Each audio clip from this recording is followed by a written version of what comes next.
cart! Welcome back to another episode of AdAstra. Anyways, we have to hide and be quiet.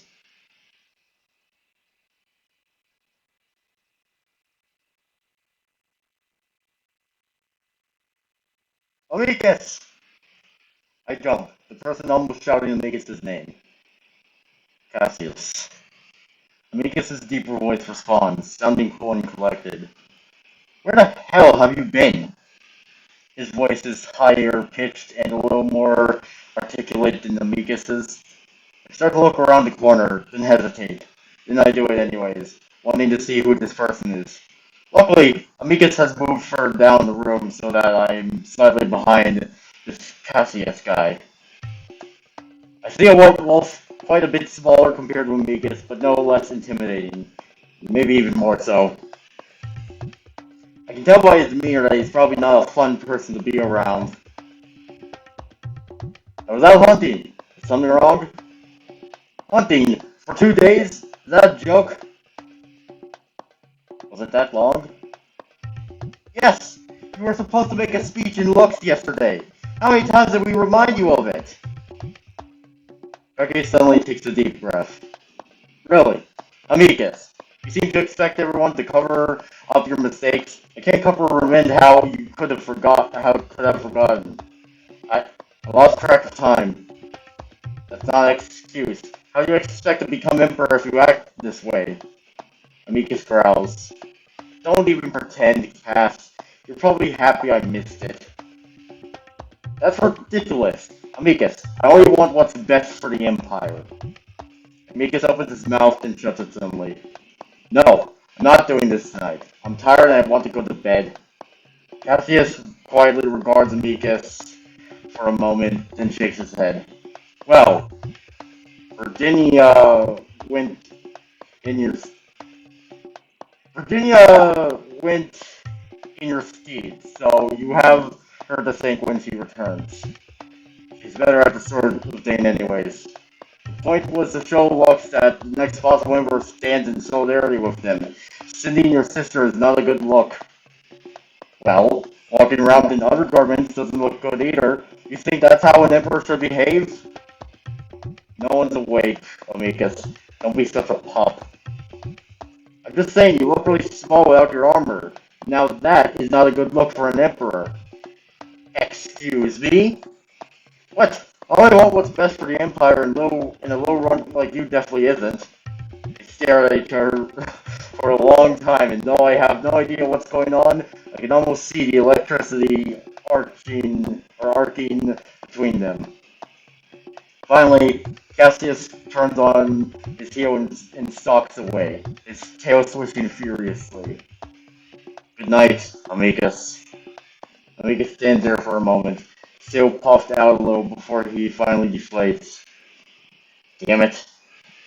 I stand quietly around the corner, waiting for Amicus to call me back. When he doesn't, I whisper at him, Amicus?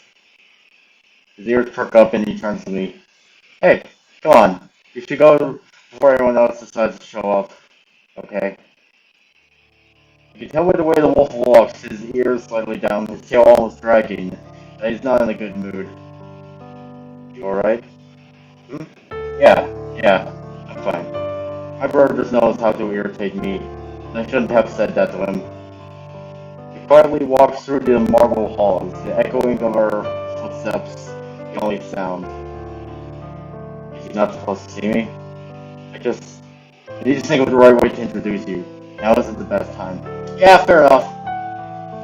Is he the one that challenged you for the throne? Amicus is quiet for a moment before having a huge sigh. Yes, I'm really starting to turn my life upside down because of it. Sometimes I think he just sees this all as a game. We come to a stop at what looks like a door. It's completely smooth though, made of what looks like marble. Amicus doesn't make any move to open it. And he never seemed concerned for me and my duties until after he made his challenge. That's what bothers me the most, knowing that it's all an act. Guess you're not really close with him, then. Not since we were pups, no. Disturbing thought suddenly hits me. Well, you know in Earth's ancient Rome, the place where you guys uplifted, people would kill each other over the throne, like, a lot. Does that happen here? Amicus frowns. I suppose it's happened in the past, but that was a long time ago. Besides, Cassius would never do something like that. Amicus sticks out his paw and presses it to a black square on the wall. The door slides open without a sound. Oh, damn. She'll rush the cool air come out of the room, and Amicus lets out a happy sigh as he steps inside. Ah, that's much better. My dad's advisor keeps the climate way too hot in the rest of the palace. I follow the wolf inside and look around. Aside from a few quirks, the room looks like it could have come straight out of any luxury hotel on Earth. Mika sits heavily on the bed, making it squeak. He starts to strip off his clothing. Toilet and bath are in there. He nods his head at another door across from the bed, then jabs his thumb back at the large curtain. It's at the balcony if you want to get some air, though I don't know why you would in this weather.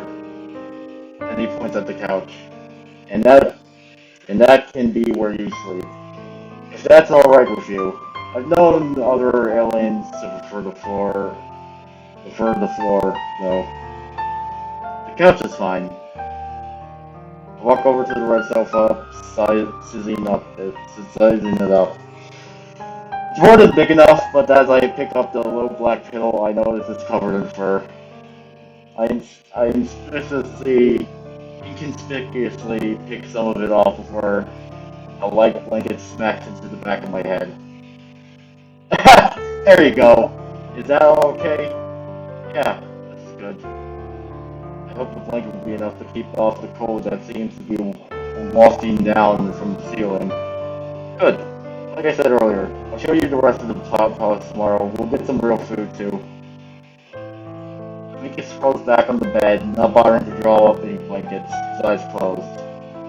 I actually want real food now, but I don't say anything and instead lay down, the sofa a bit harder than I expected. Good sport, I guess. As I'm settling in, I think Amicus has already fallen asleep, but that's when he speaks again. And thanks, Kate. I don't know what he's thanking me for. For not killing him on the ship? For agreeing to help him become emperor? For the way I took his shitty sofa and flimsy blanket without complaint? I'm not sure, so all I say is, sure. And I hear the wolf snoring softly and the lights suddenly dim down until they're off. I lay there a while, though I'm not sure for how long. In fact, time seems to have lost all meaning since I was abducted. Amicus' brother said it had been 2 days. But didn't Amicus say that time freezes when traveling in the stretch drive? Had he really spent that much time idling around? I need to stop thinking about everything that doesn't make sense, because that's basically everything. I just need to help this wolf so I can get the hell back home. Then I can pick apart everything I've been through all I want.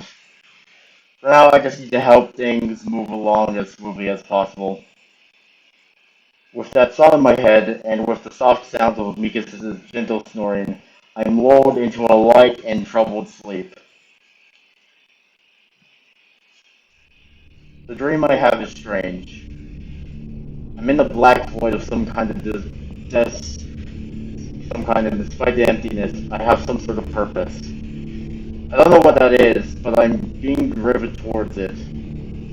It's not a good dream. It's borderline nightmare. The empty void is the scary part, though. It's the feeling that I'm being watched by someone or something. It's the feeling that I have no say in where I'm going. No choice at all. I'm very curious about you.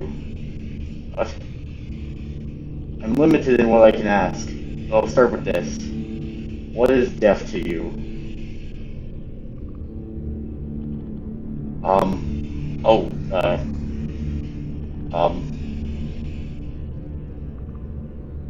very interesting.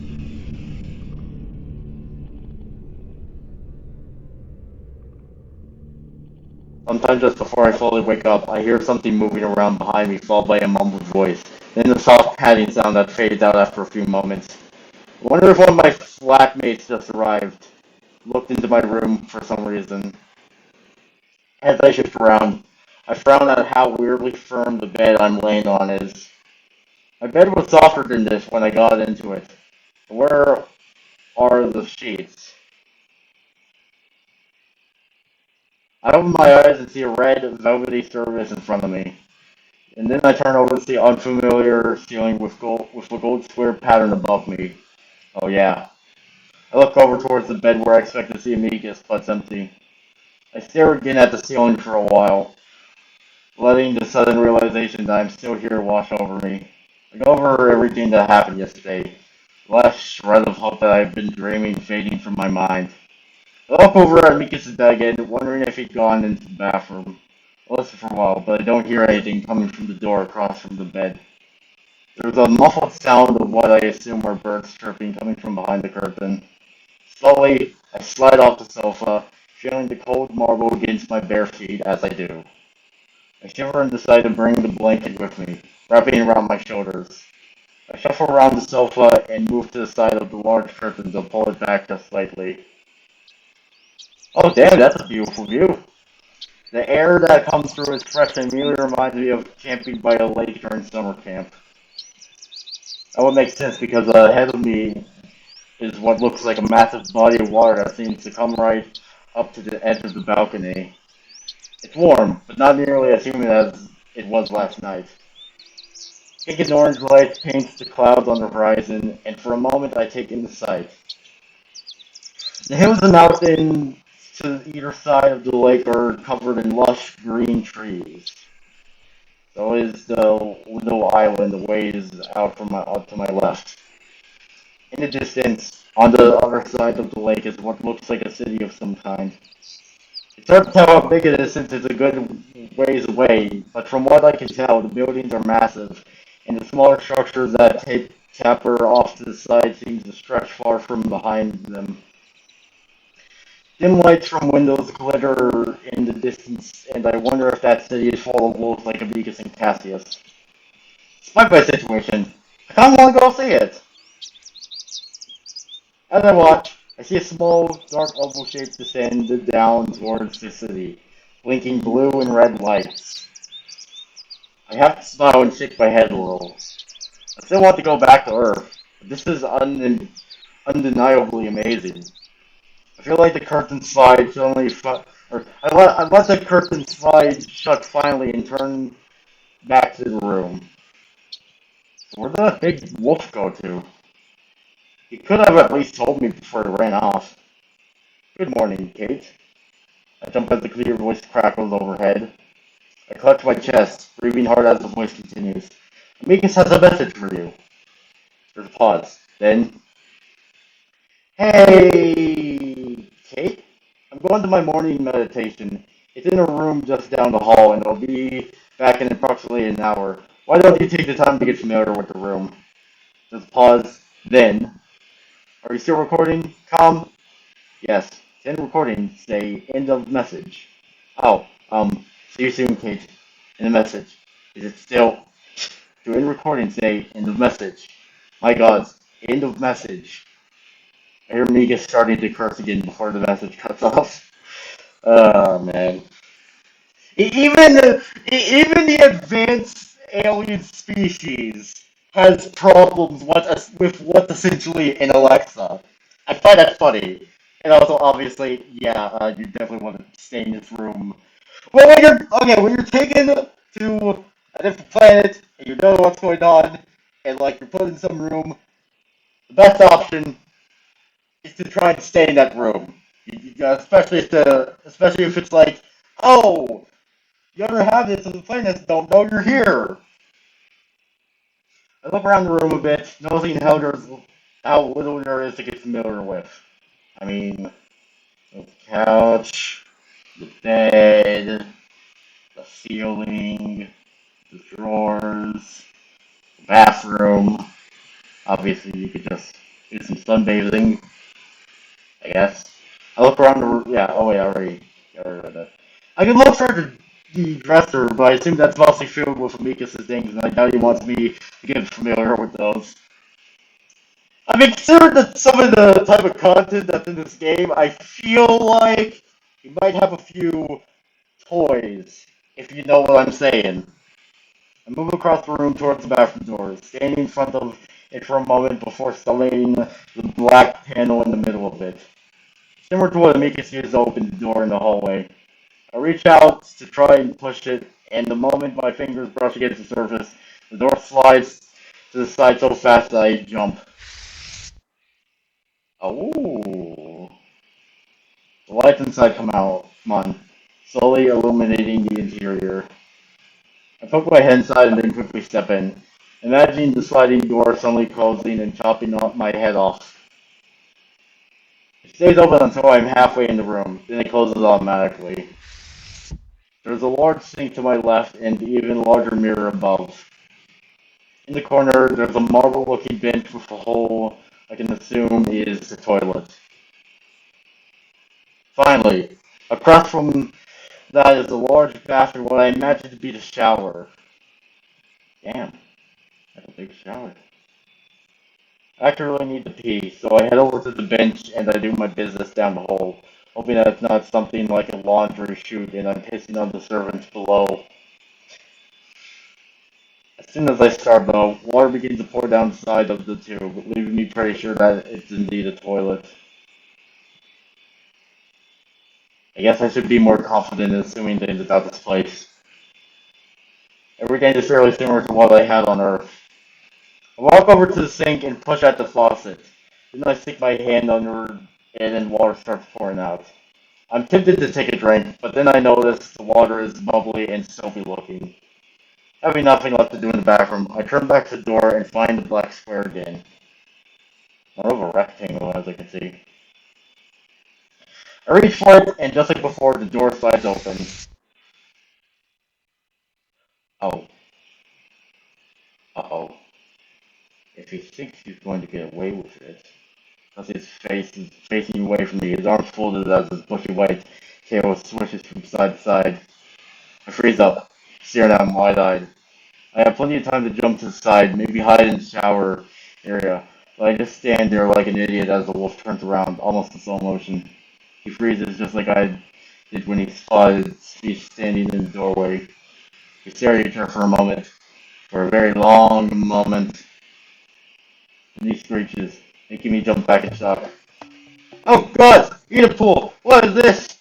The wolf dodges back and forth, as expecting me to try to run at him. Cattle! Cattle! Help! Come quick! Finally, Gusta's low dance of terror ends with him sprinting to my left and out of the room. Alright, I stand there for a moment, listening to his screams fade down the echoing hallway while wondering if I should hide or something. Maybe go back into the bathroom and try to lock it. Instead, I hear more thudding. Someone running up the hallway from the other end. Then Amicus comes running into the room, sliding to a stop in the middle of it. He spins in the circle, then spots me and runs up to me. What happened? Cassius came in and saw me. You let him see you? What? No! He just came in! Where were you? Meditating! I left a message! Where did he go? Cassius, he just ran off. Damn it! Amicus stands there, his tail stretching back and forth. I glare at him. If you had just left me here, this wouldn't have happened. Cassius should have even come in here. Amicus turns away and starts pacing back and forth. What are you doing? Shh! I'm thinking. I bristle a little at being shushed, but I stay quiet, watching the wolf stalk back and forth. Then I hear voices again. Cassius is along with another, deeper voice. Amicus turns to me. I speak quiet for a moment as I try to explain things. Understand? I glare at Amicus. His ears flatten and his expression becomes a bit more desperate. Please? I still don't say anything, but I give him a curt nod. Amicus reaches out towards my shoulder, then pauses and insists, and, then pauses and instead offers to talk to me. I take it and he gently pulls me from the bathroom to stand next to him in the middle of the room, facing the open doorway hall.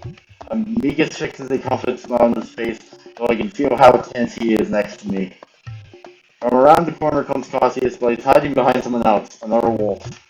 Of course. They both stop in the doorway as the larger wolf takes in both Amicus and I. Amicus! What are you doing with it? Step away! Amicus gently places his paw around my shoulder, drawing me in against his bulk. Cassius' eyes widen at that, though the wolf next to him seems to have no reaction. And again, that could just be because I can't see his eyes. What are you doing, Amicus? Amicus clears his throat. Cassius? Shadow?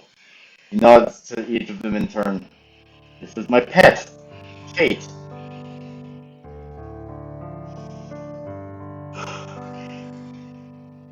Cassius' mouth falls open. The other wolf cattle seems to shift a bit at that. Silence drags out, and cattle shifts again. This is where you were the past 2 days, Amicus. Amicus' arm tightens a bit around my shoulder, drawing me in closer. Yes. That's where you took your father's ship? Slight pause. Yes? Cassius gasps. He can't do that! He went to the cattle. Can he? The bigger wolf is quiet. And even though I can't see his eyes, I get the feeling that he's watching me closely. Cassius turns his glare back on Amicus. Where did it come from? Amicus throws my arm. He came from far away. Is he a child? Yes. What? He can't just take someone else's child, can he? Again, Cassius looks like Cato. For someone named Cato, he definitely doesn't look like a cat. Once again, Cato is quiet, then he finally sighs. We can discuss this over breakfast. Amicus, get dressed and bring the creature with you, as long as he's safe. Of course. And we will continue the conversations there. With that, Cato turns to his heel and walks out of the room, leaving Cassius to look after him with a gaping mouth. He turns back on us, snarling. I don't know what you're planning with that thing, Amicus, but if I know you, it's going to be incredibly stupid. How dare you! He takes another second to look at me with unmistakable disgust. Surely someone's homophobic. You could have at least obtained one that isn't quite too ugly enough. Excuse me, I'm not ugly. I'm beyond ugly! Leave, Cassius. Don't think about snooping around in my room again, understood? Cassius doesn't respond and simply walks away, looking over his shoulder just before he leaves. And expect to receive punishment from Cattle for stealing Far's ship. Absolutely outrageous. Watch Cassius' tail swish out of sight behind the doorway. Amicus lets a huge sigh and I feel his chest deflate against my shoulder. Damn it! I sigh as well. You really didn't think all of this through, did you? Slowly move out under the wolf's heavy arm. Like I said, I made many mistakes. I'm just tired of lying now. You still told me that I'm a child. Or still told the... No. Amicus brings a paw abruptly up to his mouth, touching the pads of his fingertips to his lips. It might not be a shushing gesture, but I'm familiar with... But I know what it means. Amicus listens, his ears straight up and his eyes looking up at the ceiling. Finally, he looks back at me, whispering. That is something I can never tell them the truth about. And it would be the best if you never mention it again. Please. His son's serious demeanor cools my mood a little, so I just sigh again and sit on the edge of his bed. Amicus stands there awkwardly for a moment, then I quickly move over to the open door, placing a paw to the square to the closet. He moves back over to me, his voice still lowered. Well, if we're going to pass you off as a pet, then I should probably get you familiar with the duties. My duties? I raised an eyebrow at Amicus. Amicus sighs. I understand your frustration, but we need to do this right if we want things to go as smoothly as possible. You don't have to do anything, but it will help you blend in better. I rolled my eyes and leaned back on my hands, looking up at Magus. Alright, what do I do? Well, first of all, I take my shoulder and you help me wash. Help you wash? Hell yeah, let's go! Yes, you would steal my fur and such. We stare at each other for a moment. Um, it's something that the others wouldn't see, so I suppose it's not necessary. Unless you want to. No. Shit. Well, alright then. Never mind on that one. Damn it. Mikus is clearly offended. Listen, I'm not gonna soap up your naked body. Yeah, made that clear. Anyways, I honestly rather skip the shower today, but spending all of the time in the spaceship has left me rather unkempt. Mikus turns to the bathroom and opens the door. I should at least come into the bathroom while I shower in case Cassius decides to barge in again. You can stare at the wall or something. Mikus stalks into the bathroom and I have to smile as I follow him in, the door closing quietly behind me. Mikus knows me smirking. What? I shrug. Nothing. Just kind of funny that you got so huffy. I don't know what that means. Mikus is just adjusting his underwear, and it suddenly drops and I quickly look away. Eh, I suppose your people prefer modesty? Out of the corner of my eye, I can tell Mikus has a smirk of his own. Around others at least, and you guys don't just walk around naked. So don't prefer modesty too. It all depends on the time of place. Mikus moves into the shower, and for the next 10 or so minutes, I sit on the counter while the room fills with steam.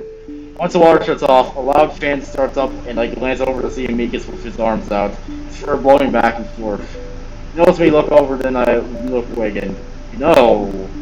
He has almost a shout over the fan. You could have cleaned up too if you'd shower with me, but you won't have time with breakfast coming up. We'll have to do it later. I shrug and wait as Mika steps out and grabs clean undergarments hanging from a hook which he spends the next minutes trying on. Ah, all are gone. You can look now. Alright. Actually, do you even have those? I don't want to assume. I open the door and head back out. Guess you'll never know. Mika spends another minute in the bathroom opening the door under the sink and rifling around in it. The next thing you're supposed to do is get the brush and oils from there. He lifts up a brush and a few glass bottles with powerful liquids inside before coming over to stand in front of me. He sighs. I know you don't want to, and I realize now that I'm repulsive to you, but I can I can't really reach every part of my coat, and it would be strange if I called it for a drone when I have a pet. I think about another moody remark, but the expression on his face makes me pause. I suppose I'm being a little bratty right now. Besides, what else am I going to do while I'm here? Sit on the sofa all day? I get up and take the brush from Mikas and I see a surprised smile on his face. Thank you, Kate. He shows me how to apply one of the liquids, a honey-colored one, to the brush. It's a treatment for my fur. It keeps it soft and voluminous looking. Here, you just take the brush and run it with the lay of my fur. He hands me the brush to me, or he hands the brush to me, and then stands facing away. I slowly stir and run the brush through the fur between his ears, down his broad back, watching as the slightly disheveled hairs line up and lay down smoothly. It accentuates his shoulder blades and the thick and smooth muscles in his back. I'm hesitant at first, but I become more confident with each stroke. Actually, it's kind of relaxing. Not until I brush down the left side of his neck, which makes him gasp. I fall back quickly. Sorry, did I brush too hard? Mikas chuckles. No, that's just where you hit me earlier. Ah, oh. I look closer and see that there was what looks like a lump under the fur. They carefully rush around it and move to Amicus's front. Amicus, meanwhile, his eyes closed with a smile on his face, clearly enjoying himself. I'm sorry about that, by the way. I was really scared when I did it. Don't worry about it. I deserved it for tying you up so poorly. Or tying me up at all. Amicus gives you a wink. I feel my face grow a little hot as I focus on getting the fur to lay just right on his biceps. And you know, you're not repulsive to me at all. You were just being a dick earlier. You look good. Now this is the bit, as you can see, this is the beginning of the character slowly having their homosexual awakening. Like, this is the beginning of it. Especially since, again, this is, like, more on, like, the homosexual side, so, yeah.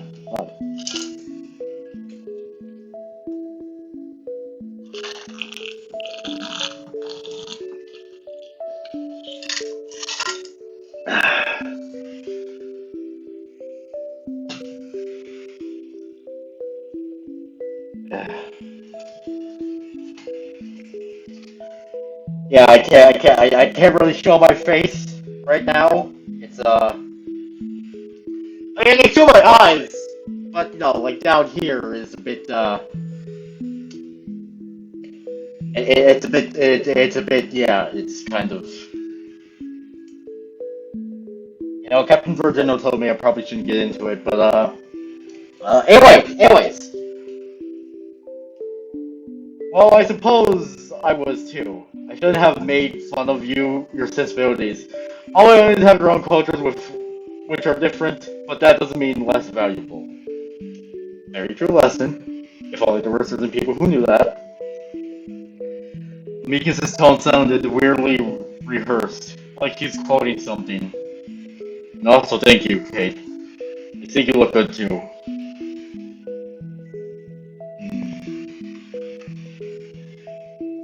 Might just be returning the compliment, but it's nice to hear after what Cassius said. Well, he definitely wasn't lying. And now that I'm this close to him, I have to admit that he's a little handsome. And let's go! His face is expressive and kind of charming, and there's just a generally friendly air about him. And, well, then there's his body. Someone's crushing. It's thick and masculine, just like a burly human. And I really can't deny that it's kind of appealing. Kind of. Don't worry, you're just adjusting. Don't worry, you'll understand. I start to brush down the wolf's front, feeling his chest and stomach rise against the brush with its feeling. I sculpt the lighter fur around his pecs to immaculate them better, since it seems that's how he was keeping it earlier. I can't blame him. And then move to his belly, moving the brush over its thick and slightly rounded form. The muscles are less defined here, but I can still sense the strength underneath it all. As I brush the lower part of his midsection, I notice the crotch of his lion cough bulging out rather far. Alright, thank you, Kate. That should be good. Yeah, he's not ready for that. He takes the brush from my hands and turns away, leaving me with the strong suspicion that he's adjusting himself. So he covers it by pretending to mess with the other bottle. He was enjoying it. Finally, he turns around looking flustered. Hold out your paw, please. I stick out my hand and he tips the bottle over, the liquid in one hand, the liquid in this one having a purplish tint to it. Several drops fall into my hand. Immediately, my nose is filled with the lavender scent that I've been smelling off Mika since I first met him. Rub them together, then just sort of pat up my body and underarms along with my neck as well. I can tell Mikas is flustered, so I do it quickly, not wanting to linger and cause the wolf any other problems. Yeah, especially with his, yeah. Is this like perfume? Yes, it keeps the muscular sense hidden for the most part. Or for the most part. Honestly, I've been meaning to get perfume for a good while, it's just I don't really have the money to do so. I see. Do you use perfume? Well, I guess I do wear something like that on my own underarms. Feel free to use it then. I decided not to tell him that lavender scents are mostly for women on Earth. Besides, it does smell nice. Who cares if it's for women? Who cares? It doesn't matter if it's for women. Lynn can wear it too. I haven't used it before. That's quite nice. Once the perfume is done, Amicus moves on to getting dressed, showing me how to drape his cape over his shoulders. Hell yeah. Alright, so I know you only have the pair of clothes you came with, so I'll have a tailor drone come up later today to see if we can make you more pairs of what you'll have. Oh, okay. Now, let's head to the dining room before we're late. Amicus pauses, frowning. Now, I know you won't like it, but you're going to have to feign some ignorance in front of the others. I raise an eyebrow. How so? Well, you're going to need to act a bit dumb. The antagonist feelings that had been fading over the past few minutes start to rise up again. How do I do that? Mika shrugs. I don't know, give them a vacant stares, incoherent mumbles, act like you don't grasp more complex matters. The whole point is to make it seem you're a typical child. I don't like it, but I don't want to have anything to do with those aliens, so if it make them leave me alone. Alright. If I was in this situation, I would solve this, I'd be like, don't worry, I got it. Like, any conversation, like, uh, yeah, okay. Yeah, yeah, it's quite easy. Thank you, Kate. This may not always have to be the case, but for now we need to play on the safe side of things. Just let me do all the talking. You got it. I'm not really the most social person either, so yeah, I'd be perfect in this situation. Great! Let's hurry to the dining room. I don't want to make Kato more angry than he already is. And with that, Kwame gets out into the hallway. So, who's Kato? And why does he not look like a cat? The wolf you saw with my brother. He was my father's advisor and currently the acting emperor. I mentioned earlier that he'll be choosing between me and my brother. That's why I'm always doing my best to keep him in a good mood. Or at least not in a bad mood. I don't think he has a good one. Alright. I keep in mind to stay on Kato's good side as well. Meanwhile, sunlight pours in through the open windows, and I can hear birds calling from outside again. Birds. What was that? I can hear birds. I'm just surprised they sound the same as they do on Earth. Ah, yes. You will know this. All all life has the same origin and develops in a roughly similar way. It's only natural that life here is similar to your moon planet. I mean, oh, it's kind of funny when like there's people who are like, oh, alien civilization technologies, they must be so different. But I also do like the media that like whenever there's aliens, like I don't mind the ones that are like they're extremely different from humanity, but I really like some of the depictions where it's like the aliens in questions are like basically the same as us humans, but there's like a few key differences. Like obvious example, this. But yeah. Anyways, yeah. Oh. Well, all life on this side of the universe, at least. There may be another, but we'll have to leave that conversation for later. For now, I follow Mikas around the corner and find myself standing in a large, spacious room. The first thing I notice are the large screens on each wall of the room, displaying colorful images of stars, galaxies, and spaceships. In the middle of the room are what looks like beds surrounding a table. Those beds are two wolves I saw earlier. Kato is sitting and leaning over the two, or towards Cassius, who is draped luxuriously over one of the beds. Or luxuriously over the beds. Kato is talking with Cassius while the other wolf has on his typical sour expression. Look, I know I'm not really gonna like him, but I definitely do feel like they're gonna pull something where, like, I like him, but oh, it's too late because he's dead, and laying on the floor in front of Cassie's bed is a creature that I've never seen before. It's definitely not a cat or feline like. Yo, green eyes, let's go! Cassius has a paw on its head, at least scratching it while he listens to whatever Kato is saying. He sees us and abruptly stops, sitting up. Kato stops, duck and looks over at us. You're late.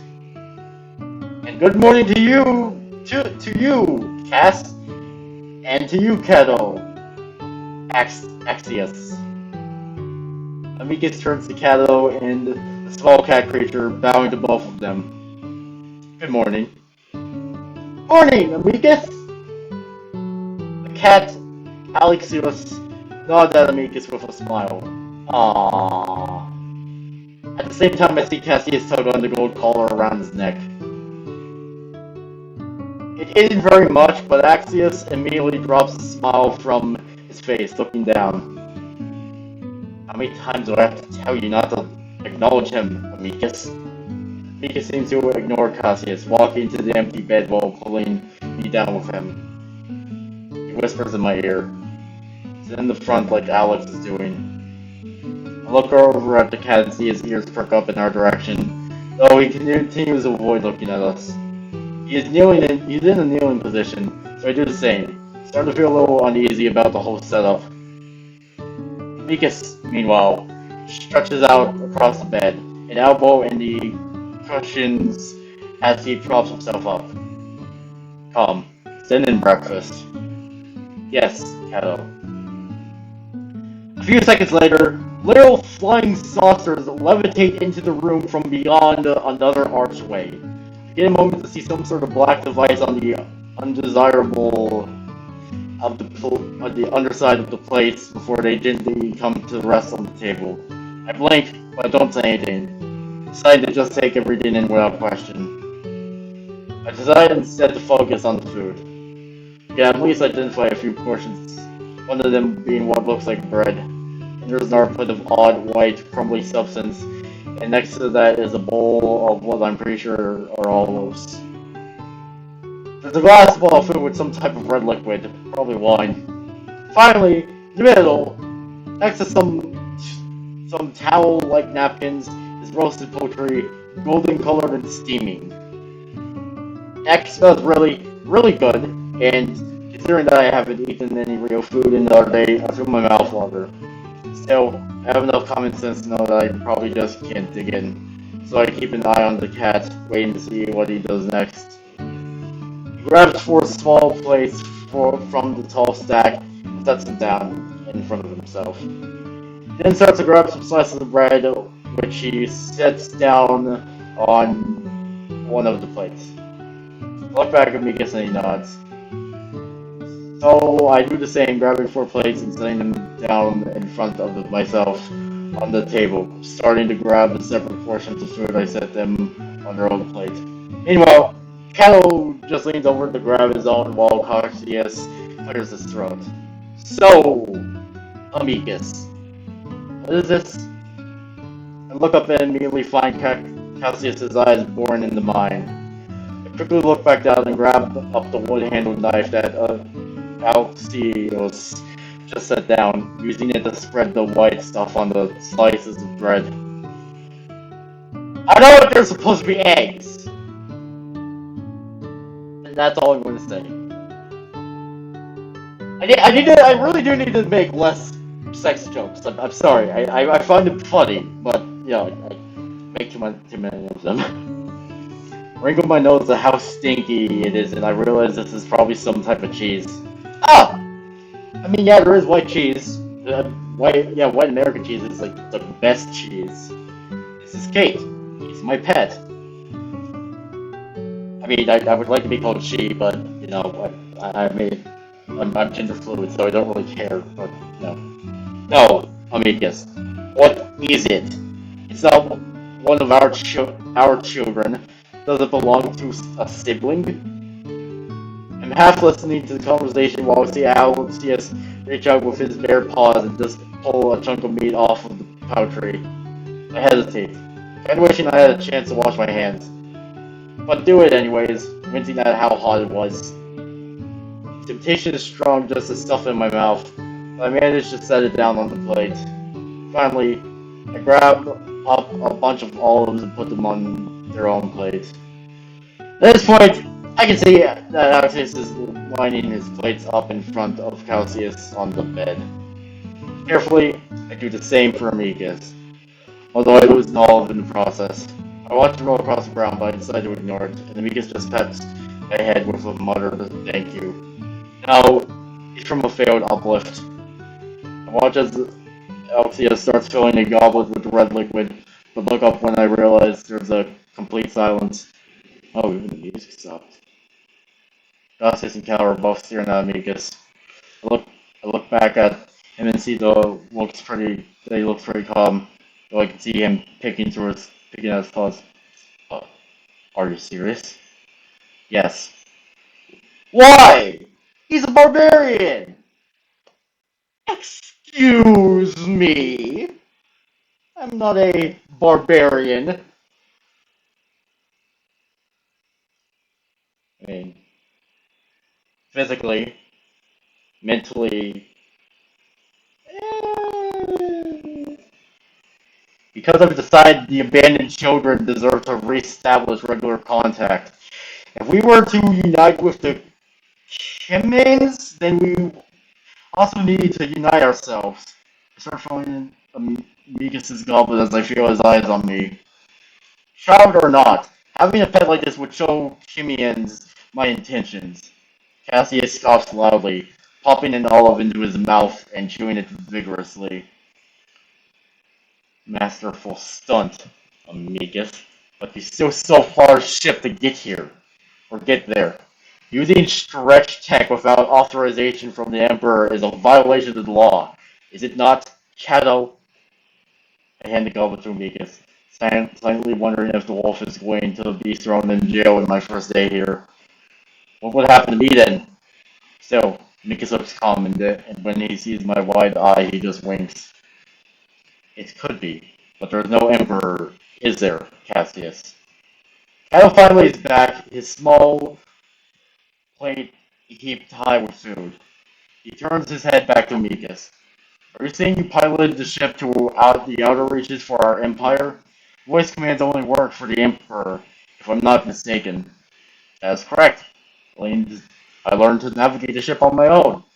I was also able to communicate with her people, negotiate, and sign a contract with him.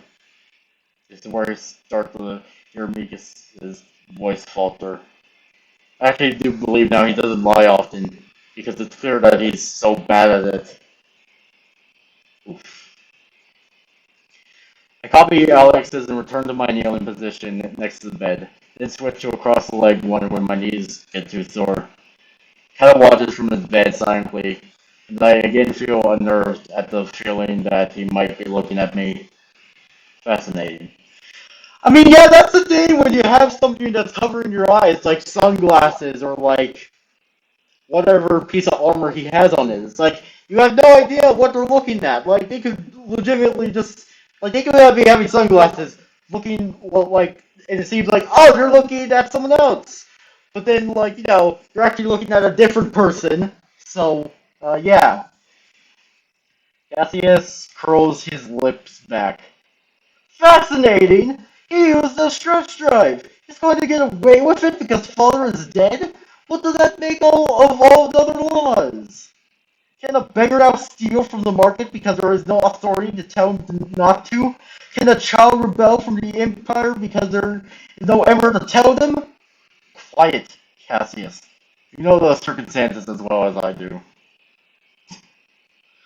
Cassius snaps his mouth shut with a huff, turning his attention back to his food, which he starts to pick at.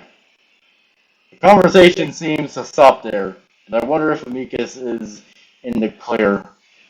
While Cassius sure seemed indigent, I get the feeling that Amicus wasn't in any danger in the first place. I guess being the Emperor's son has its perks. Could you give me some more of the azure, Kate? I look over to the table for a moment in confusion. What's that? I try to keep my voice low, but when Cassius suddenly yells, clapping a paw to his head. Oh, God!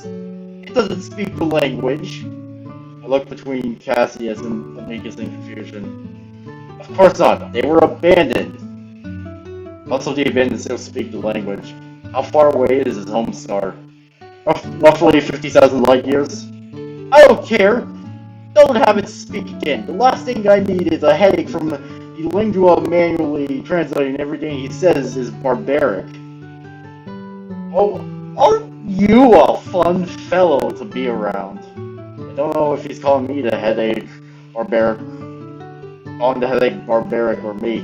Probably me. Upload this language to the Nexus before you let it out in the public again, Amicus. I decided I really don't like Cassius. Understandable! Very understandable.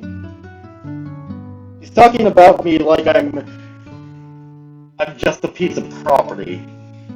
Then I feel Amicus' paw on my shoulder for a moment, give me a soft squeeze before pulling me back. Conversation topic then shifts to stuff I don't really understand. Mostly politics and the Kimians, whatever that is. Kimians? Kimians? Yeah. Despite their fight earlier, Amicus and Cassius were pretty animated in their conversation. Amicus keeps sticking empty plates in my face, indicating that I should refill them. It's clear that I'm not going to be eating while the wolves are, and I feel my irritation grow. I'm not a servant. I didn't agree to this. And even if this is supposed to help me blend in, I can't help but feel Amicus could have put me in a better position than this. Virginia sent me a letter last night saying that she'd be bringing back a command tomorrow. We got trapped here after the stretch drive depletion. Oh? He wasn't able to return on the retrieval ship? He was on an Anchorage at the time, so it took him several months to get back to AdAstra. He's got to be our guest until the next ship arrives. I think it would be quite interesting to see one in person. You can say that they met two siblings. Cassius reaches down and starts stroking Amicus' head fur. The green and gray cat closes his eyes, smiling and purring. I watch this for a moment, then freeze up as I feel Amicus' paw on my head. He starts to gently scratch his blunt claws into my scalp, ruffling my hair around. It actually feels really good, but knowing what he's doing gets me pissed off all over again. He already knows that I don't want to be doing this, that he brought me here against my own will. Now he's stroking me in public like I am actually his pet? I mean, I wouldn't mind. I'm just saying. Well, it doesn't make sense. I guess he's doing this part to help me blend in, just like I'm doing mine. But that doesn't mean I don't hate it. And in his other paw sticks his empty goblet down under my nose. More wine, please. I let the goblet hang in the air for a moment, then take it and reach out robotically for the heavy wine bottle, getting up on my knees to better pour it in the empty goblet. Well, I fill it up as Amicus continues to stroke me. I'll bet even fewer can say that we've met and made the species, wouldn't you think? Cassius glares at Amicus, and I glare at the wine. I try to remind myself that this is just to help get me home. Maybe he actually is just showing me off because he likes how he's getting under Cassius' fur. I mean, showing off can be a part of like a sibling rivalry. I throw on my knees to face the wolf and hand back his goblet, noticing how full it is. The wine is almost sloshing over the rim. Amicus reaches out for the goblet. My fingers twitch, then I feel the goblet slip out of my hand. Watching that seem to fall in slow motion onto its side of the bed. Wine shoots out of the red gush, splashing across Amicus' lighter front. Oh. Oh no. Oh no. The wolf gasped, sitting up suddenly as the wine pours down his chest and stomach and onto his pants. Damn. Meanwhile, Cassius bursts out laughing behind me, snorting obnoxiously. Maybe there's a reason if you haven't ventured out to meet them, Amicus. I see Alex staring at me, but when I meet eyes with him, he looks down. Amicus races over to me for one of the towels, glancing down at me as he does. I try to keep myself from smirking, but I think I'll fail. He pauses, staring at me in astonishment. I don't know. As I guess he realizes that I did it on purpose. He doesn't look angry though. Instead, grabs up the towel and starts patting down his front. The first it was stained a dark maroon color. What are you doing, Amicus? Cassius has finished, is laughing, and I look over to see him starting at their nose. What do you mean? What am I doing? I'm cleaning up the mess. Amicus growls at Cassius, continuing to pat himself down. Dear God, you really don't know how to do this. Punish it. Cassius lazily flops his paw in the air in a slapping motion. The samurai gaze to Amicus, glaring at him. What? No, I can't do that. Why not? It's in the contract. No physical punishment, just like Axel is. What? You heard me. Al- Alexis is a sibling. It's barely even a child. He is mine and none of your business. Punishment is not the only way to teach the lesser species, Amicus. He looks at me. You, creature, up. I'll hit you instead. Cassius! I jump, so does Cassius. Ears ringing as Amicus' deep voice bells over me. Meanwhile, Paddle does lounges on his bed, listening, or maybe not. I'll make this very clear right now. You are never to lay a paw on him, or give him orders of any kind. Cassius, having recovered, raises an eyebrow at Amicus. And if I do, brother? Amicus' first starts to lay flat on his shoulders again as he shrugs. I'll punch you. Well, you can't do that! We're not pups anymore! And if you call him it again, I'll do the same. Cassius seems to choke for a moment. What in the world has gotten into you, Amicus? He looks at the older wolf. Cattle! Yes, Cassius? Well, do something! You can't threaten me like that! Amicus, be nice here, brother. I just like how he's like a tired parent. Like, he's basically a tired parent. He's like, I don't want to do this, but I have to. Cassius' ears turn bright red and he slumps on the bed, glaring at his remaining food. Anyways, if you two are finished, then be off to your studies. Don't be late this time. Amicus, your tutor complained again last week. That's today? You know, you should take care to start paying more attention.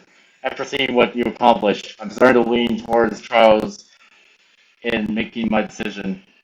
The room suddenly goes very quiet. And Cassius, I need to speak with you for a moment before you leave. Oh. Amicus gets to his feet and I do the same. The wolf glances at Cassius and Kato, but they're deep in conversation. Turns back to me. I forgot that it's my study day, so I'll be gone for a little while. I'm going to ask Axius to show you around and give you something to do while I'm away. I feel myself grow tense at the idea of being without the only person I know around here. Seriously? Listen, you don't have to do anything. I'll make that clear to everyone.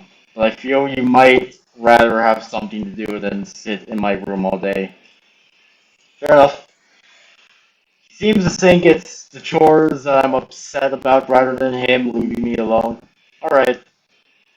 Amicus frowns at me and I can't help but feel a little bad. He does seem to be trying to make things as easy as possible for me. And, sorry. I just rather still stay in front. Don't worry. Yes, mine isn't easy to get out of the fur, but I know why you did it, and I deserved it. I mean, yeah, wine is. From what my mom has told me about laundry, wine is hard to get out of his clothes, especially if it's a white. He's not a white wolf, but you know, gray is a variation of white, so. Look, it is. He's speaking. It's his language again? Shut up, Cassius.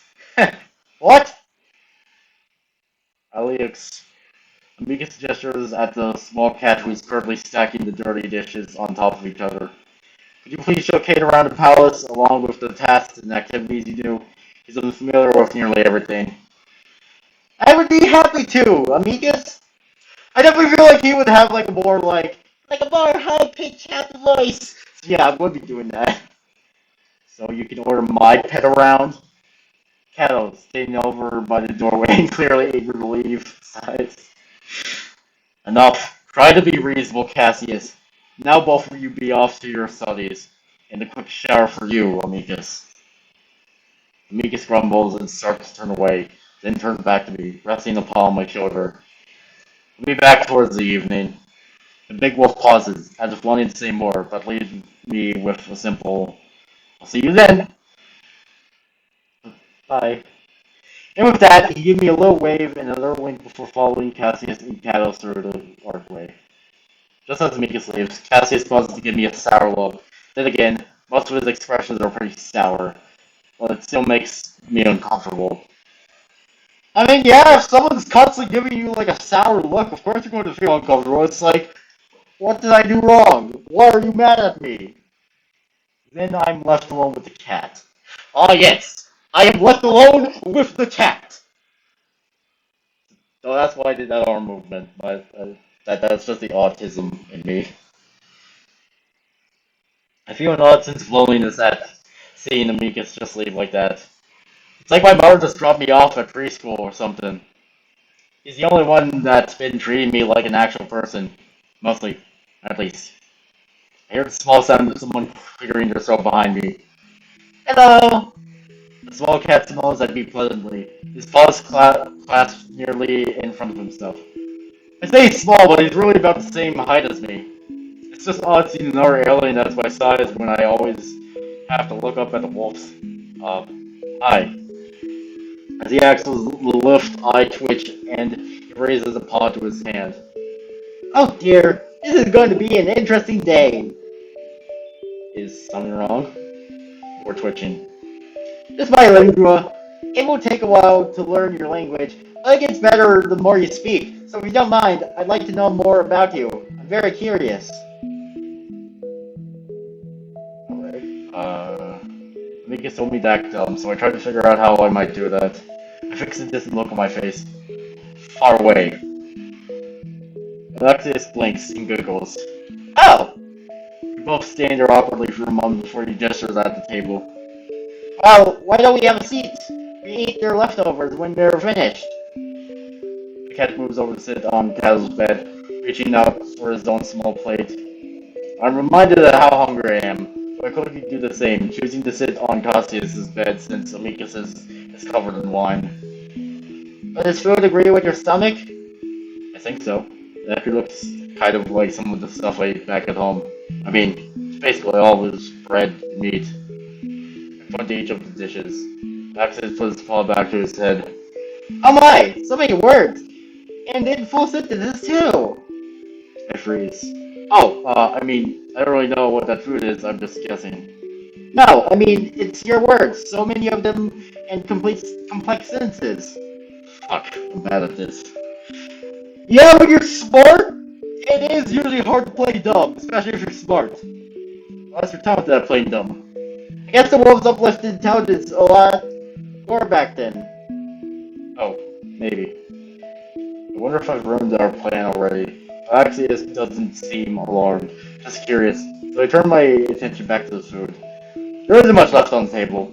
The meat was mostly cleaned off the bones by Cato. Next to it are 4 slices of bread and a bowl of olives. Alexis starts to stare at the poultry, working at it with his claws until it comes apart into pieces with a loud tearing sound. He hands me one half. You should be able to find a little meat on there. I take it from him, trying to not show my disappointment. Then he puts 2 slices of bread on the plate and slides it towards me before taking the remaining 2. Make sure to use the cheese. The bread is a bit bland without it. I pull a few thin strips of meat off of the bone and taste it. It's good. Really, really good. And I quickly search the bones for more, but there isn't much at all. Hungry? I look up and see Alex delicately picking at his own half of bird. Yeah, haven't eaten in a few days. Oh, really? Why not? The trip was a bit rough. I guess I did eat on the ship, but it wasn't very filling. Oh, like the protein sludge they have? Yeah, that stuff is quite terrible. I can understand why you're hungry. Well, you won't have to worry. Why not? We eat dinner with our masters in their rooms. Amicus always serves himself a very large portion and also sneaks me my own food since Cassius doesn't take much himself. Alexius slowly spreads cheese under his bread. He will also take good care of you in that respect. With the mentions of Amicus, I start to feel a bit lonely again. Actually, something I've noticed is that the whole place seems to be lonely. So, where is everyone? Alexius chews through on his bread. I try to think of a way to phrase it stupidly, then give up as I decide he already knows I'm capable or unable to form complex sentences. This palace doesn't seem to have very many people around. Oh! Well, do you expect others to be here? Well, I guess like servants or guards or some other officials. Most needs in the palace are already covered by artificial intelligence and drones. Same goes for the palace defense. You don't think there are any hackers here, right? Because, like I'm just saying, you don't always have to rely on the AI to do everything. I suppose it may be different where you're from, but siblings learned long ago that fewer sapiens you have in a location that needs to be secure, the better. You and I are an exception. The bread tasted like literal chalk, so I decided to spread a little bit of the cheese on it despite the smell. To my surprise, it's salty and creamy and not bad at all. The smell is hard to ignore though. Well, thankfully for me, I can't smell. So, what is the point of having a pet then?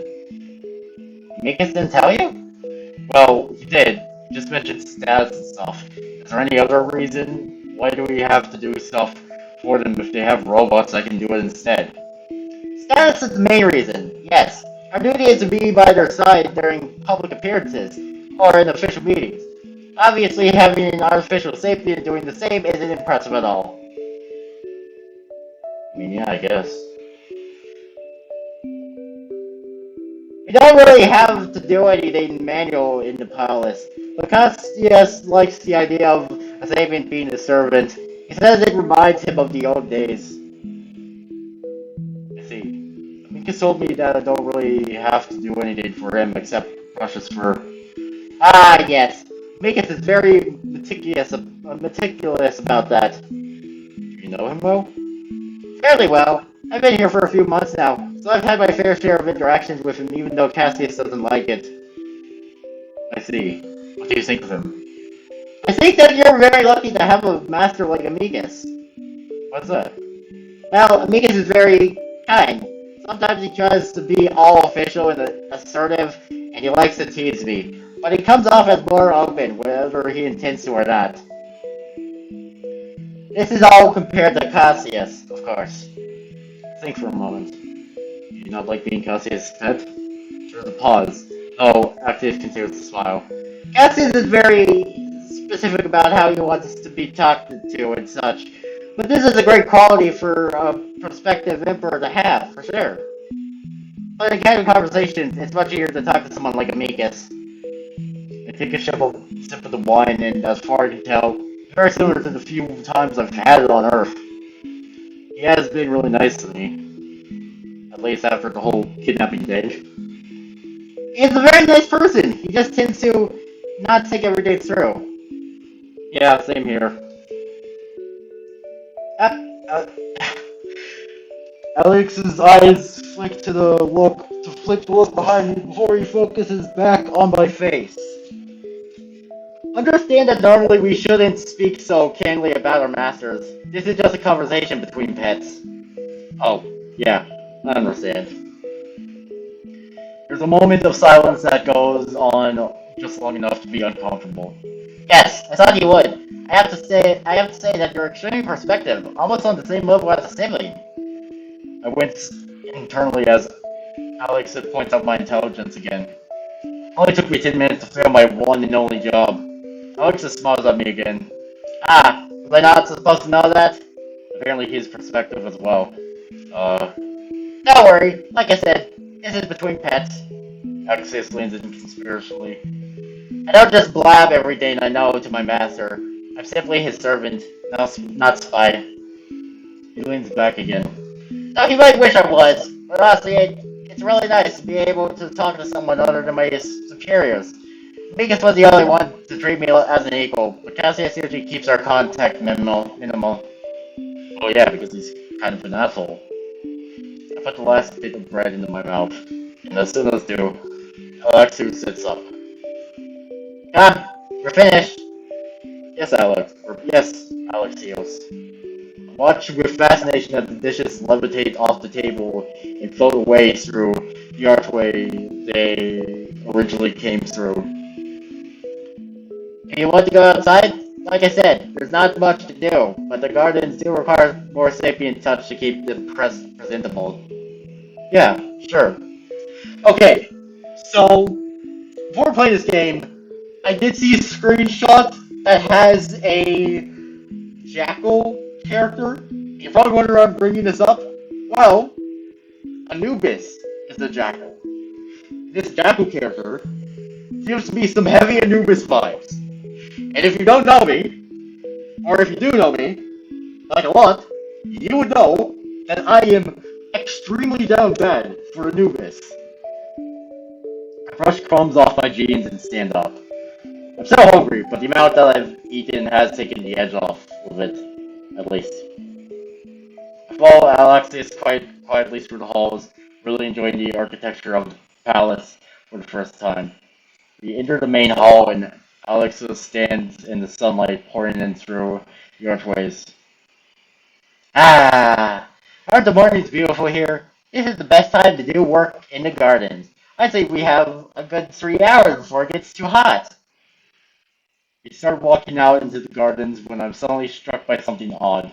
So, you just said we have 3 hours? Yes. Well, how long is an hour here? The same. Oh, we use the same minutes and hours and stuff. That doesn't seem possible. Exit sinks, rubbing the spot above his left eyebrow. Ah, well, the Lingua is a complicated device. It's parental tech. It's parental tech, so it's something that we don't really understand at all. But what we do know is translate languages in a way that offers the best understanding possible for the host. Alex crouches by a pillar, examining the ivy grown around its surface. I use the measurement of time specific to the wolves in their language, and the lingua simply translates to a measurement so you'd understand. The small cat chuckles. It's something I've given up on understanding myself. It's not perfect and can create really confusing situations, especially when it comes to certain words and numbers. Oh. See Alex is single out a small white flower growing at the base of the pillar before he plucks it out, sets it to the side. I start to wonder if I should maybe learn the language. The lingua is impressive and all, but it doesn't seem like it's very specific. Alexa grins. Don't think too much. Don't think too much about it. Just try to remember that that doesn't mean everything actually is the same. There are 19 hours in the day on AdAstra, which I imagine is at least something different compared to your own planet. Anyways, what I'm doing right now is pulling up some weeds. The drones do a good job of watering and pest control, but they often miss smaller weeds like these. I crouch at the pillar next to Alexius, searching through the ivy for weeds to pull at the base. So, there are 19 hours in the day here? Yes. That's a bit shorter than back home. Oh, I get that. There are 30 hours of the day where I'm from. You get used to it after a few weeks. Though, I prefer it, actually. I turn my attention back to the pillar and suddenly find myself starting right at a strange crab-like thing sticking to the stone. At first I wonder if it's a carving of some kind, since it's so big. But as I look closer, it moves and I realize that it's a massive living spider. The next thing I know, I'm rolling away from the pillar, actually moving south before popping back up to my feet.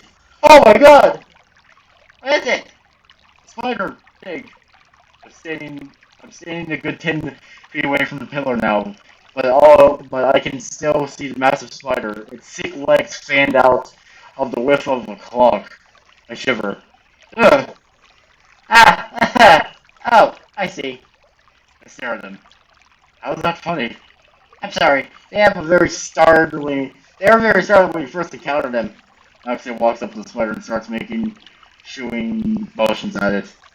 Even from here I can see its black beady eyes. It doesn't move at all, choosing to sit motionally on its pillar.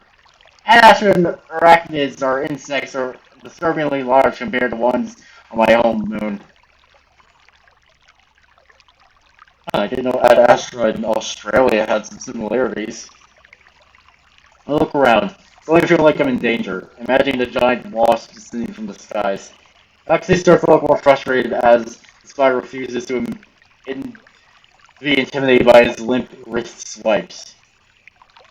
Nothing in the gardens is dangerous though, and they're needed to cause balance in the ecosystem. This creature's venom is far too mild to cause much more than an itchy bump, if it bites at all.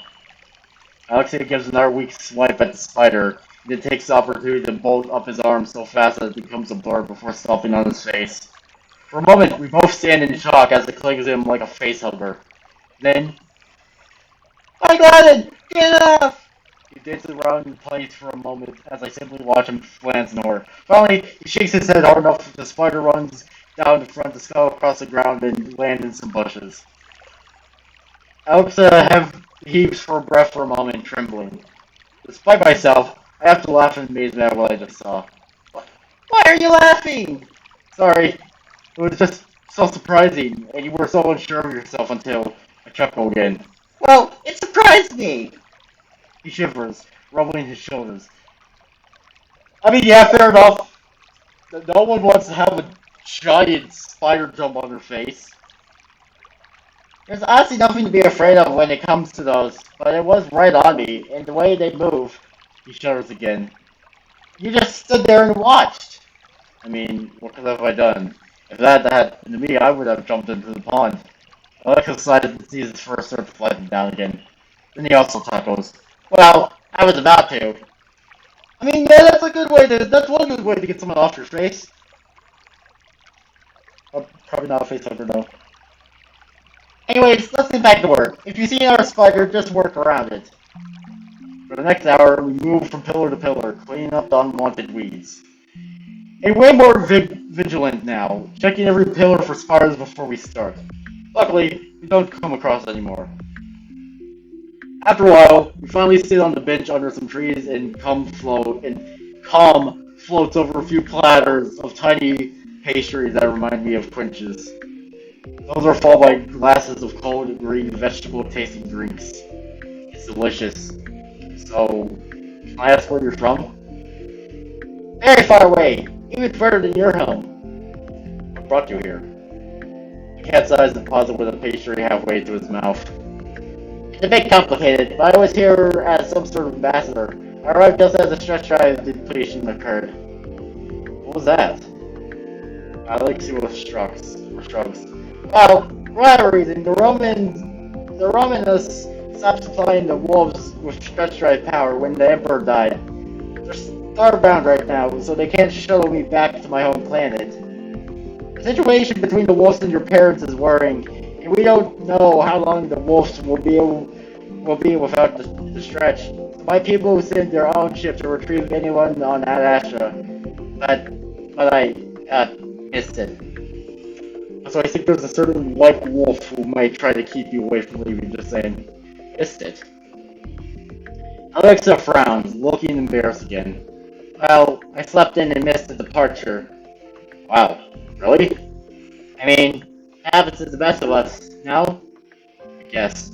Why didn't I wait for you? That's kind of messed up that they just leave. And using stretch tech, time is important. Everything runs out on a specific schedule. So if you miss it, you miss it. And are certainly not going to send another one out for one person. Wow. Didn't you have an alarm clock or something to wake or someone to wake you up? Trust me, it was a series of many unfortunate events that led to that happening. The main one being, even though I woke up with enough time to reach Starport, I got lost in AdAstra City's terrible public transportation system. Ah. I was running from platform to platform, wolves all around me trying to touch me because they've never seen a cat before. And I could barely read the signs because, well, my species water comes from the eyes. The eyes when we're stressed, so... Oh, we're crying? You know what that is? Yeah, my species does it too. He looks away and I can see the insides of his ears turn red. Ah! I didn't know that. It's a shared trait among us and the wolves, but I don't know many others that do it, aside from the Kamins. Anyways, I eventually decided to use my situation to continue my work and build a relationship with the Imperial family. So, I became Cassius's pet. Alex's situation doesn't sound all that different from mine, even though reasons for us getting here are very different. When does the next ship come? Alex just shrugs. Years, at least 1 decade, sometimes more. I'm hoping within the next 2 years, though. Sorry to hear that. It's not the worst life. And the wolves treat me well, though. Well enough. We do have a special relationship. Cassius? Between us and the wolves, unlike our siblings, our parents originated in the same galaxy, though our views are very different. There's a bond there. Alexis brushes his paws together. Are you done? Yeah. Come, we're finished. And with that, the platters and glasses float away. I'm starting to get used to all of this. But, Kate, was it? Yeah. I'm sorry. I guess we skipped introductions. You already know me as Alexis, but you can also call me Alex. Hello, Alex. Hello, Kate. Now that we're no longer pretending that you're not so sapient anymore, where are you from? Tell me about yourself. That gives me some pause.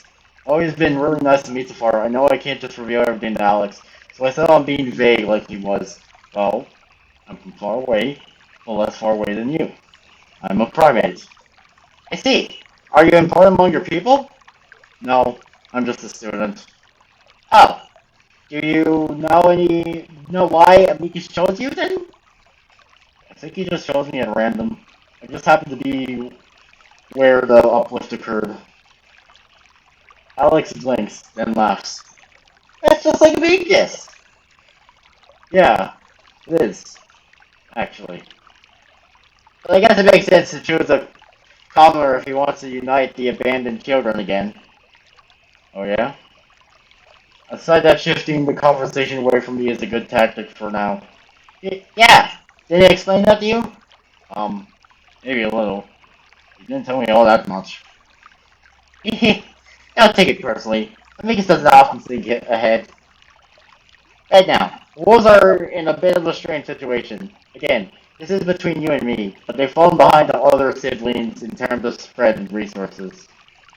The main reason being that they don't uplift their children to similar intelligence levels as themselves. Intelligence levels? I thought they just spread their culture.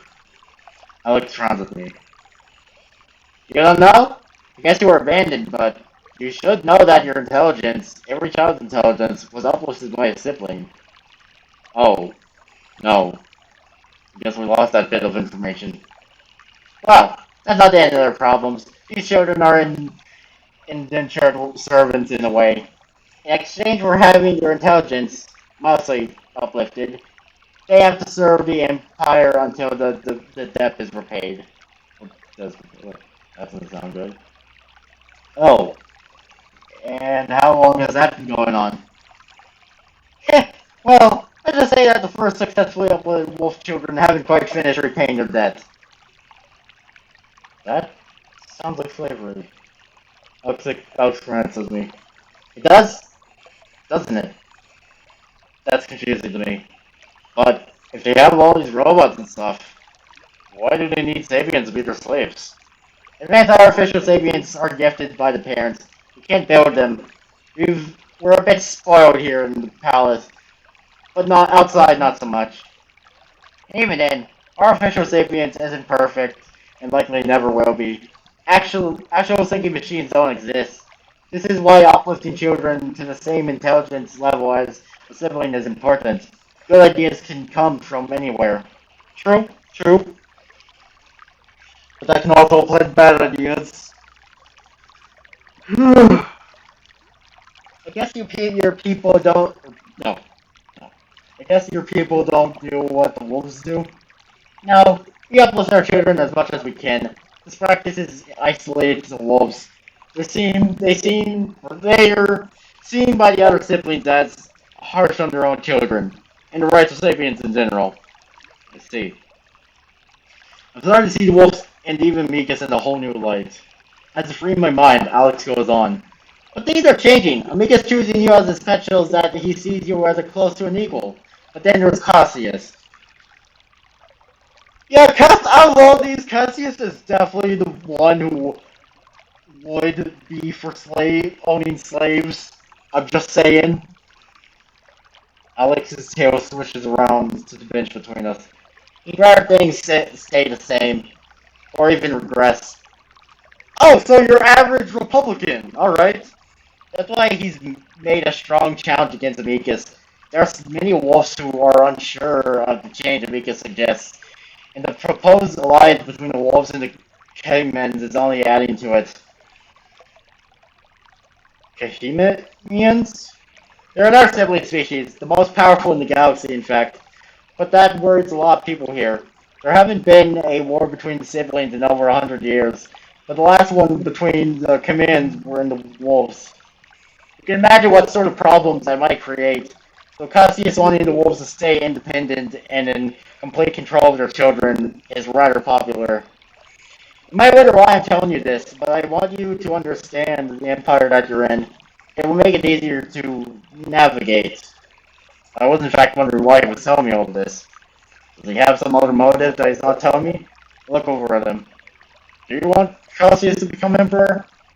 I like that we can discuss a lot of things, and being siblings allows me to have more freedom than most, but that's one of the things I should probably keep silent on. Yeah, probably should. Probably should. That only confuses me more. But it doesn't sound like he's on Cassius' side. Understandable. Maybe Amicus and I could find an ally in him.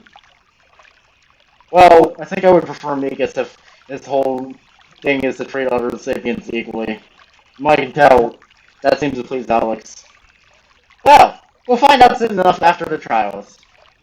Alex's mood suddenly brightens. Anyways, I've really been enjoying our time together today. Like I said, it's nice to be able to talk with someone who isn't my superior. I hope we can do this often while you're here. Yeah, of course. Wonderful! Alex raises the paw to look up at the sun, at Vita.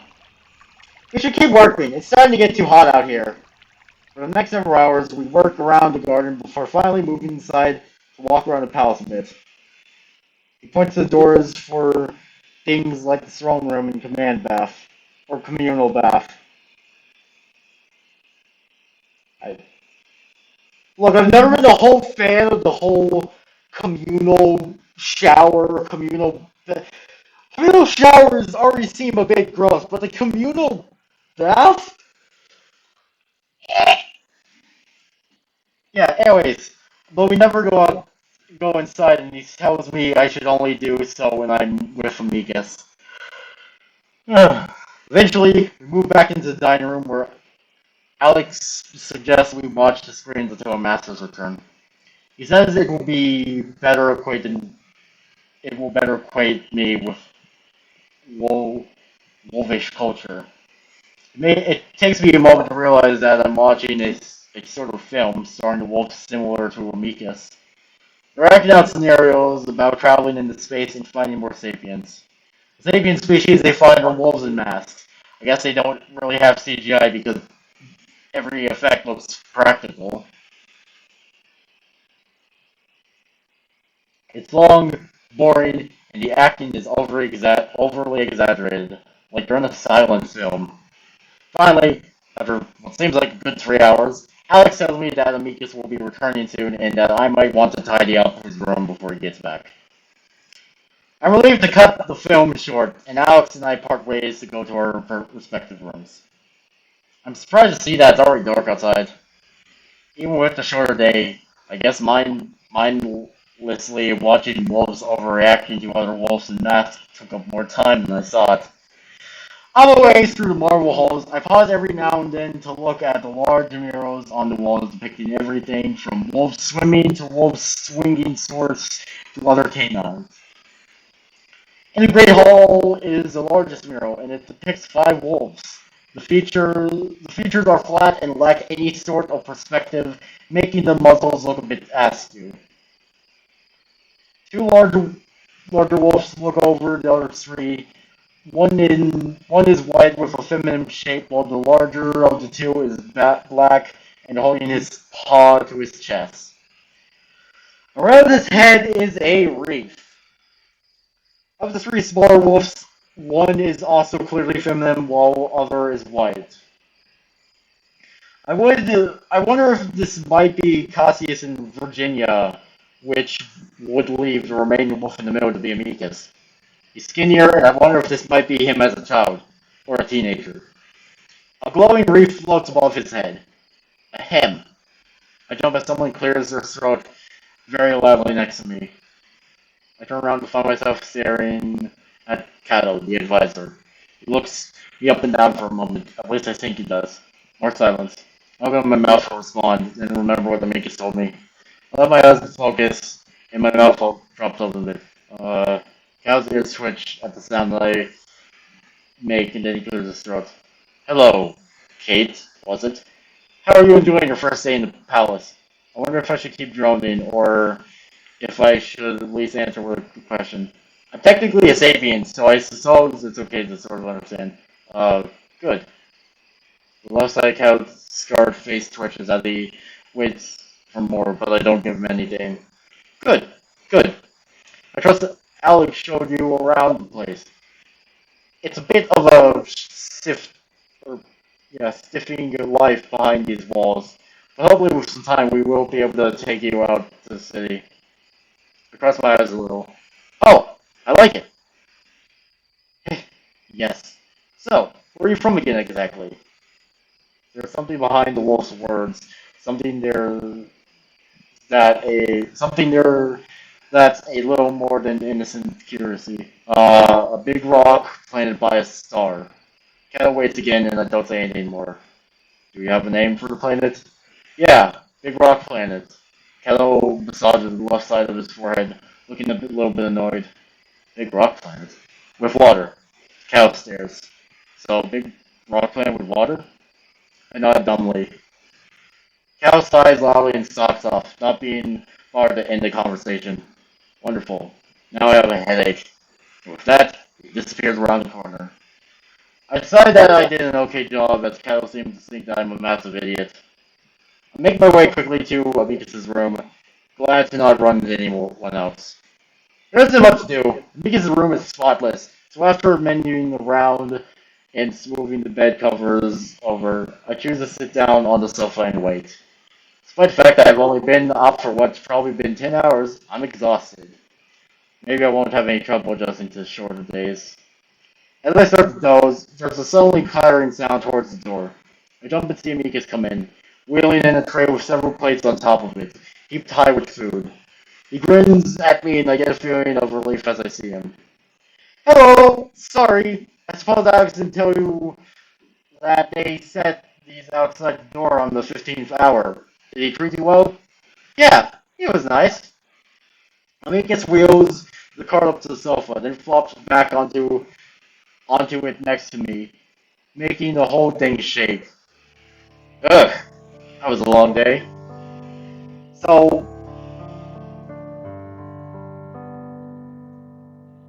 yeah, I'm gonna save it here. So, Yeah, I'll be continuing in the next episode, obviously, but yeah.